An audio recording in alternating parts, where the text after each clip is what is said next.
यह कहानी गौतम बुद्ध के जीवन से जुड़ी एक प्रसिद्ध घटना पर आधारित है, जो हमें क्रोध और माफी के महत्व को समझाने का प्रयास करती है। गौतम बुद्ध अपने शिष्यों के साथ विभिन्न गांवों और नगरों में घूमते हुए लोगों को उपदेश देते थे।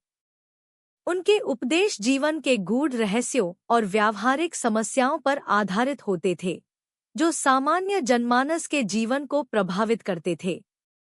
एक दिन बुद्ध अपने शिष्यों के साथ एक गांव में पहुंचे।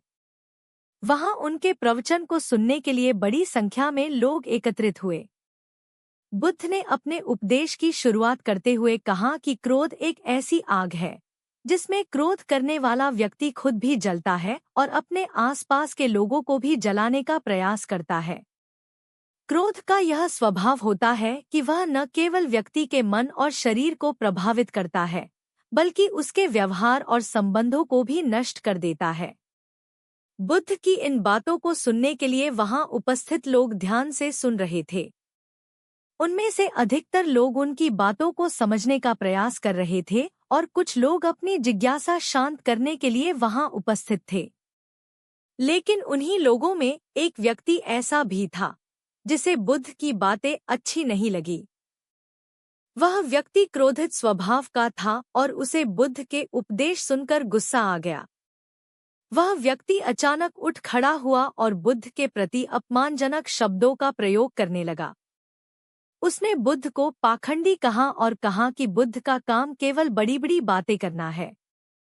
वह व्यक्ति बुद्ध को भ्रम फैलाने वाला बताते हुए उन पर निराधार आरोप लगाने लगा। उसने कहा कि बुद्ध की बातें आज के समय में किसी भी प्रकार से प्रासंगिक नहीं है और वे केवल लोगों को भ्रमित कर रहे हैं। वह व्यक्ति लगातार बुद्ध को अपमानित करता रहा और अपने क्रोध का प्रदर्शन करता रहा। वहां उपस्थित सभी लोग यह देखकर हैरान थे कि बुद्ध इस पूरे घटनाक्रम को शांति से सुन रहे थे। बुद्ध की शांति और संयम को देखकर वह व्यक्ति और भी अधिक क्रोधित हो गया। उसने गुस्से में आकर बुद्ध के पास जाकर उनके चेहरे पर थूक दिया और वहां से चला गया। जब वह व्यक्ति घर पहुंचा और उसका गुस्सा शांत हुआ, तो उसे अपनी गलती का एहसास हुआ। उसके मन में पछतावा होने लगा कि उसने बुद्ध जैसे महान व्यक्ति के साथ ऐसा अपमानजनक व्यवहार किया। उसने सोचा कि उसे जाकर बुद्ध से माफी मांगनी चाहिए। वह व्यक्ति तुरंत बुद्ध से माफी मांगने के लिए वापस उसी स्थान पर पहुंचा जहां उसने बुद्ध का अपमान किया था। लेकिन वहां पहुंचने पर उसे पता चला कि बुद्ध उस समय तक उस गांव से जा चुके थे और पड़ोस के गांव की ओर निकल चुके थे। वह व्यक्ति अपने अपराध बोध और पश्चाताप के साथ बुद्ध को खोजने निकल पड़ा और पड़ोसी गांव पहुंचा। जब वह वहां पहुंचा तो उसने देखा कि बुद्ध अपने शिष्यों के साथ वहां बैठे हुए थे। वह व्यक्ति सीधे बुद्ध के पास गया और उनके चरणों में गिरकर क्षमा मांगने लगा। उसका मन भारी था और वह अपने किए पर अत्यधिक शर्मिंदा था। बुद्ध ने शांत स्वर में उससे पूछा, तुम कौन हो और क्यों माफी मांग रहे हो? वह व्यक्ति हतप्रभ होकर बोला, क्या आप मुझे भूल गए? मैंने कल आपके साथ बुरा व्यवहार किया था और आपका अपमान किया था।